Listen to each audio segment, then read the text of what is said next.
पद्म पुराण की कथा जानिए क्यों स्वयं श्री राम ने तोड़ा था राम सेतु। वाल्मीकि रामायण के अनुसार हम सभी जानते हैं कि लंका पर आक्रमण करते समय भगवान श्री राम के आदेश पर वानर और भालुओं ने राम सेतु का निर्माण किया था। लेकिन जब श्री राम दोबारा विभीषण से मिलने लंका गए तो उन्होंने ही राम सेतु का एक हिस्सा तोड़ दिया। ये बात बहुत कम लोग जानते हैं। इससे संबंधित कथा पद्म पुराण के सृष्टि खंड में वर्णित है। इसलिए श्री राम लंका गए। पद्म पुराण के अनुसार अयोध्या का राजा बनने के बाद एक दिन भगवान श्री राम को विभीषण का विचार आया। उसने सोचा कि रावण की मृत्यु के बाद विभीषण कैसे लंका पर शासन कर रहा है, उसे कोई परेशानी तो नहीं हो रही है। जब श्री राम ये सोच रहे थे, उसी समय भरत भी वहां आ गए। भरत के पूछने पर श्री राम ने उन्हें सारी कहानी बताई। ऐसा विचार मन में आते ही श्री राम लंका जाने की सोचते हैं। भरत भी उनके साथ चलने को तैयार हो जाते हैं। अयोध्या की रक्षा का भार लक्ष्मण को सौंपकर श्रीराम और भरत पुष्पक विमान से लंका चले जाते हैं। जब सुग्रीव और विभीषण की श्रीराम से मुलाकात हुई। जब श्रीराम और भरत पुष्पक विमान से लंका जा रहे थे तो रास्ते में किष्किंधा नगरी आती है। श्रीराम और भरत कुछ देर वहां रुकते हैं और सुग्रीव तथा अन्य वानरों से भी मिलते हैं। जब सुग्रीव को पता चला कि श्रीराम और भरत विभीषण से मिलने लंका जा रहे हैं तो वह उनके साथ हो लिया। रास्ते में श्रीराम भरत को वह पुल दिखाते हैं जो वानर भालुओं ने समुद्र पर बनाया था। जब विभीषण को पता चलता है कि श्रीराम, भरत और सुग्रीव लंका आ रहे हैं तो वह पूरे नगर को सजाने के लिए कहते हैं। विभीषण श्रीराम, भरत और सुग्रीव से मिलकर बहुत प्रसन्न होते हैं। तभी श्रीराम ने सेतु तोड़ दिया। श्रीराम 3 दिन तक लंका में रुकते हैं और विभीषण को धर्म और अधर्म का ज्ञान देते हैं और कहते हैं कि तुम सदैव इस नगर पर धर्मपूर्वक शासन करना। जब श्रीराम पुनः अयोध्या जाने के लिए पुष्पक विमान पर सवार होते हैं तो विभीषण उनसे कहते हैं, श्रीराम, जैसा आपने कहा है, मैं धर्मपूर्वक राज्य करूंगा।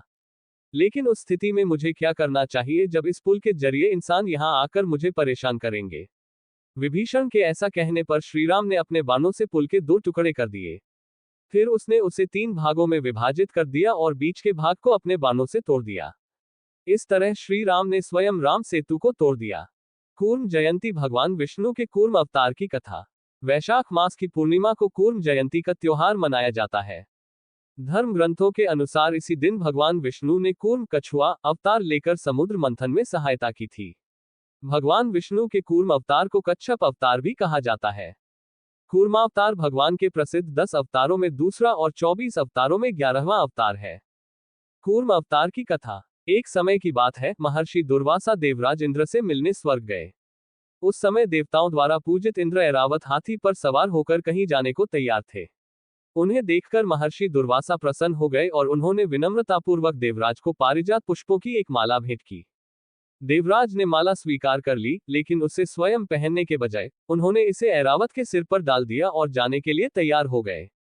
हाथी नशे में पागल हो रहा था। उसने अपने सिर से सुगंधित और कभी न मुरझाने वाली माला को अपनी सूंड से खींच लिया, कुचल दिया, फेंक दिया और पैरों से कुचल दिया। ये देखकर ऋषि दुर्वासा अत्यंत क्रोधित हो गए और उन्हें श्राप देते हुए बोले, अरे मूर्ख, तुमने मेरी दी हुई माला का सम्मान नहीं किया।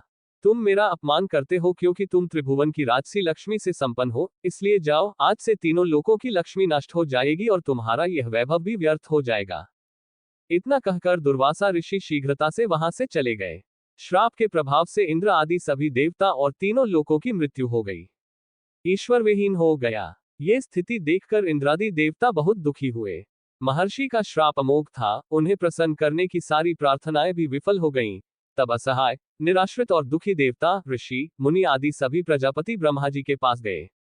ब्रह्मा जी उन्हें साथ लेकर वैकुंठ में श्री नारायण के पास पहुंचे और सभी ने नारायण की अनेक प्रकार से स्तुति की और कहा कि हे प्रभु, एक ओर तो हम राक्षसों के कारण और दूसरी ओर उनके शाप के कारण बड़े कष्ट में हैं।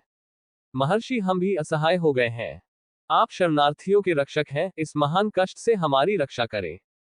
स्तुति से प्रसन्न होकर श्रीहरि ने गंभीर स्वर में कहा, तुम लोग समुद्र का मंथन करो, जिससे लक्ष्मी और अमृत प्राप्त होगा, जिसे पीकर तुम लोग अमर हो जाओगे, फिर राक्षस तुम्हारा कुछ नहीं बिगाड़ सकेंगे। परंतु ये बहुत कठिन कार्य है। इसके लिए तुम्हें राक्षसों को अमृत का लालच देकर उनसे संधि करनी होगी और दोनों पक्ष मिलकर समुद्र का मंथन करेंगे। इतना कहकर भगवान अंतर्धान हो गए। प्रसन्न इंद्रादि देवताओं ने दैत्यराज बलि और उसके प्रमुख वीरों को अमृत का लालच देकर मना लिया। मंथन के लिए उन्होंने मंदराचल की सहायता ली और वासुकी नाग की रस्सी बनाकर उसे राक्षसों ने सिर की ओर और देवताओं ने पूंछ की ओर पकड़कर समुद्र का मंथन करना प्रारंभ कर दिया। लेकिन मंदारगिरी अथाह सागर में रसातल में डूबने लगा। ये देखकर अकल्पनीय शक्ति से संपन्न लीलावतारी भगवान श्रीहरि ने कूर्म का रूप धारण किया और मंदराचल पर्वत को अपनी पीठ पर धारण कर लिया। भगवान कूर्म की विशाल पीठ पर मंदराचल तेजी से घूमने लगा और इस प्रकार समुद्र मंथन पूरा हुआ। आखिर कैकेयी ने राम को वनवास क्यों भेजा? जानिए कैकेयी के बलिदान की कहानी। एक बार युद्ध में राजा दशरथ का सामना बाली से हुआ। राजा दशरथ की 3 रानियों में से कैकेयी अस्त्र शस्त्र और रथ चलाने में निपुण थी, इसलिए वह कई बार युद्ध में दशरथ जी के साथ जाती थी। जब बाली और राजा दशरथ के बीच संघर्ष हुआ तो संयोग से कैकेयी भी उनके साथ थी। बाली को वरदान था कि उसकी नजर जिस पर भी पड़ेगी उसकी आधी शक्ति उससे मिल जाएगी। स्वाभाविक है कि दशरथ की हार हुई। बाली ने दशरथ के सामने शर्त रखी कि हार की कीमत के रूप में उन्हें या तो अपनी रानी कैकेयी को छोड़ देना होगा या रघुवंश के गौरव के लिए अपना मुकुट छोड़ देना होगा। दशरथ जी मुकुट बाली के पास छोड़कर कैकेयी के पास चले गए। कैकेयी एक कुशल योद्धा थी। किसी वीर योद्धा को ये कैसे शोभा देगा कि राजा अपना मुकुट छोड़कर आए। कैकेयी को बहुत दुख हुआ कि रघुकुल का मुकुट उनके स्थान पर रख दिया गया। वह शाही मुकुट की वापसी को लेकर चिंतित थी। जब श्री राम जी के राज्याभिषेक का समय आया तो दशरथ जी और कैकेयी ने मुकुट के बारे में चर्चा की। ये तो सिर्फ ये दोनों ही जानते थे। कैकेयी ने रघुकुल का गौरव वापस लाने के लिए श्रीराम के वनवास का कलंक अपने ऊपर लिया और श्रीराम को वन में भेज दिया। उन्होंने श्रीराम से ये भी कहा था कि उन्हें बाली से मुकुट वापस लाना है। जब श्री राम जी ने बाली को मारकर गिरा दिया, इसके बाद उन्होंने बाली से संवाद करना शुरू कर दिया। भगवान ने अपना परिचय दिया और बाली से उसके कुल के गौरव मुकुट के बारे में पूछा। तब बाली ने बताया, मैंने रावण को बंदी बना लिया है। जब वह भागा तो धोखे से मुकुट भी अपने साथ ले गया। प्रभु कृपया मेरे पुत्र को सेवा में ले लें, वह आपका मुकुट लाने के लिए अपनी जान जोखिम में डाल देगा। जब अंगद श्री राम जी के दूत बनकर रावण की सभा में गए, वहां उन्होंने सभा में अपने पैर जमा दिए और उपस्थित वीरों को अपने पैर हिलाकर दिखाने की चुनौती दी। अंगद की चुनौती के बाद सभी वीरों ने एक एक करके प्रयास किया लेकिन असफल रहे। अंत में रावण अंगद का पैर हिलाने आया। जैसे ही वह अंगद का पैर हिलाने के लिए नीचे झुका, उसका मुकुट गिर गया। अंगद मुकुट लेकर वापस आए। ऐसी थी रघुकुल के राजमुकुट की महिमा। जब राजा दशरथ ने इसे खो दिया तो उन्हें कष्ट सहना पड़ा और यहां तक कि उनकी जान भी चली गई। जब रावण बाली से बचकर भागा तो उसे भी अपने प्राण गंवाने पड़े। जब अंगद को रावण के पास से वापस लाया गया तो रावण को भी मृत्यु का सामना करना पड़ा। लेकिन कैकेयी जी के कारण रघुकुल की लाज बच गई। यदि कैकेयी ने श्रीराम को वनवास न भेजा होता तो रघुकुल का सौभाग्य वापस न आता। कैकेयी ने कुल के कल्याण के लिए कितना महान कार्य किया और सभी अपयश और अपमान सहे। इसीलिए श्री राम माता कैकेयी को सबसे अधिक प्रेम करते थे। महिषासुर की कहानी जानिए। कौन था महिषासुर, क्यों पड़ा उसे यह नाम? महिषासुर राक्षस राजा रंभासुर का पुत्र था, जो बहुत शक्तिशाली था। कथा के अनुसार महिषासुर का जन्म एक मनुष्य और महिषी भैंस के मिलन से हुआ था, इसीलिए उसे महिषासुर कहा गया। वह अपनी इच्छानुसार भैंस या मनुष्य का रूप धारण कर सकता था। उसने अमर बनने की इच्छा से ब्रह्मा को प्रसन्न करने के लिए बहुत कठिन तपस्या की। उनकी तपस्या से भगवान ब्रह्मा प्रसन्न हुए। उन्होंने उसे आशीर्वाद दिया और अपनी इच्छा के अनुसार वर मांगने को कहा। महिषासुर ने उनसे अमर होने का वरदान मांगा। ब्रह्मा जी ने कहा कि जन्म लेने वाले प्रत्येक प्राणी की मृत्यु निश्चित है, तुम कुछ और वरदान मांगो। महिषासुर ने बहुत सोचा और फिर कहा, कृपया मुझे आशीर्वाद दीजिए कि देव, दानव या मनुष्य कोई मुझे न मार सके। क्या मैं किसी स्त्री के हाथ से मर सकता हूँ? ब्रह्मा जी एवमस्तु, अर्थात ऐसा ही हो, कहकर अपने लोक में चले गए। वरदान पाकर लौटने के बाद महिषासुर सभी राक्षसों का राजा बन गया। उसने राक्षसों की एक विशाल सेना बनाई और पाताल तथा मृत्युलोक पर आक्रमण कर सभी को अपने अधीन कर लिया। फिर उसने देवताओं के इंद्रलोक पर आक्रमण कर दिया। इस युद्ध में भगवान विष्णु और शिव ने भी देवताओं का साथ दिया, लेकिन महिषासुर के हाथों सभी को हार का सामना करना पड़ा और महिषासुर ने विश्व पर भी कब्जा कर लिया। वह तीनों लोकों का अधिपति बन गया। जब सभी देवता अपनी समस्याएं लेकर भगवान विष्णु के पास पहुंचे तो उन्होंने उन्हें देवी महाशक्ति की पूजा करने के लिए कहा। सभी देवताओं ने पूजा की। तब भगवती का जन्म हुआ। इस देवी का जन्म महिषासुर को मारने के लिए हुआ था, इसलिए इन्हें महिषासुर मर्दनी कहा गया। समस्त देवताओं के तेज से प्रकट हुई देवी को देखकर पीड़ित देवताओं की खुशी की सीमा न रही। भगवान शिव ने देवी को त्रिशूल दिया। भगवान विष्णु ने देवी को चक्र प्रदान किया। इसी प्रकार सभी देवी देवताओं ने देवी के हाथों में विभिन्न प्रकार के अस्त्र शस्त्र रखे। इंद्र ने अपना वज्र और ऐरावत हाथी से उतार लिया और 1 घंटा देवी को दे दिया। सूर्य ने अपनी जटाओं और किरणों का तेज भरकर देवी को सवारी के लिए ढाल, तलवार और दिव्य सिंह यानी सिंह प्रदान किया।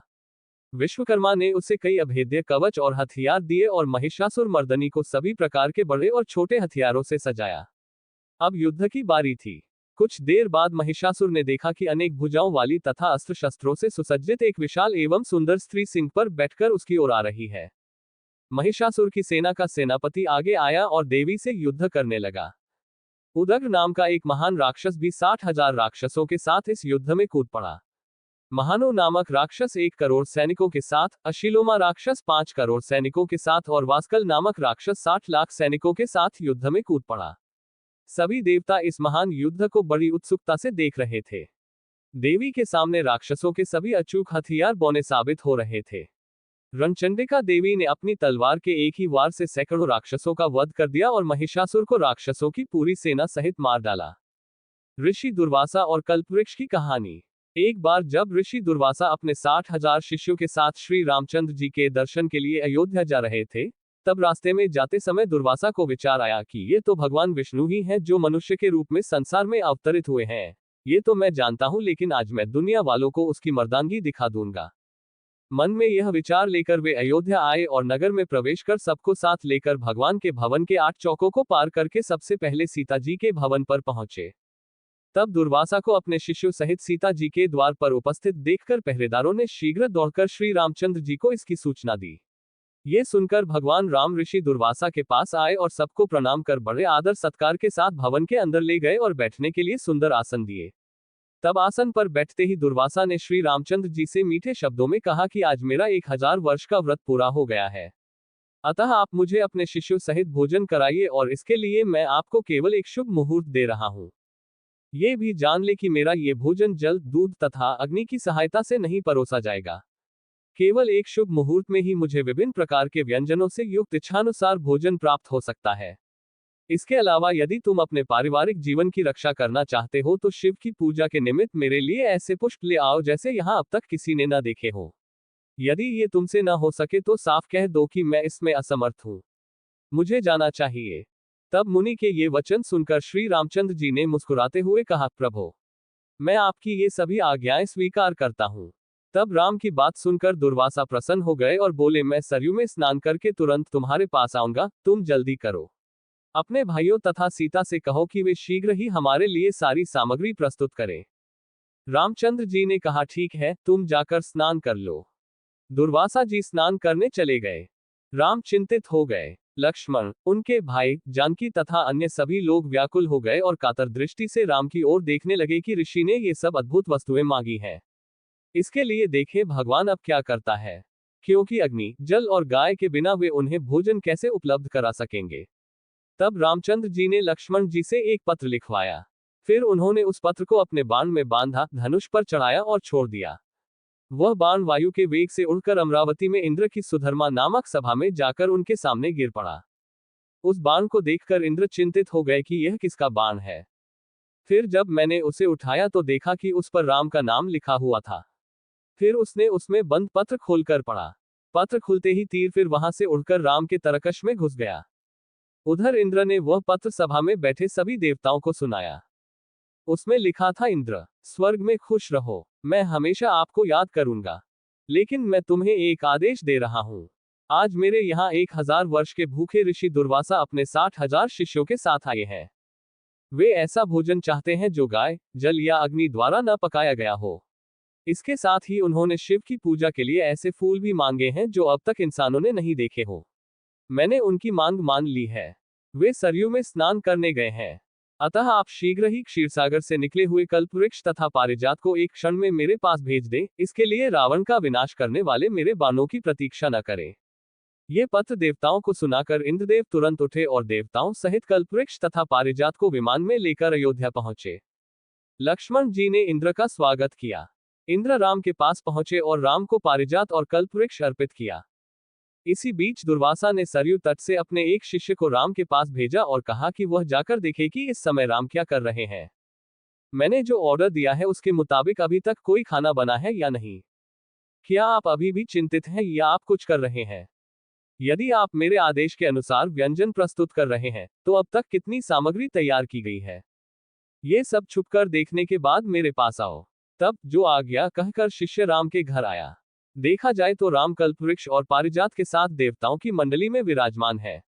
ये देखकर शिष्य शीघ्रता से दुर्वासा के पास गया और उन्हें समाचार सुनाया। अपने शिष्य की यह बात सुनकर दुर्वासा आश्चर्यचकित रह गए। स्नान करके दुर्वासा अपने शिष्यों सहित ऋषि श्री रामचंद्र जी के सुंदर भवन में पहुंचे।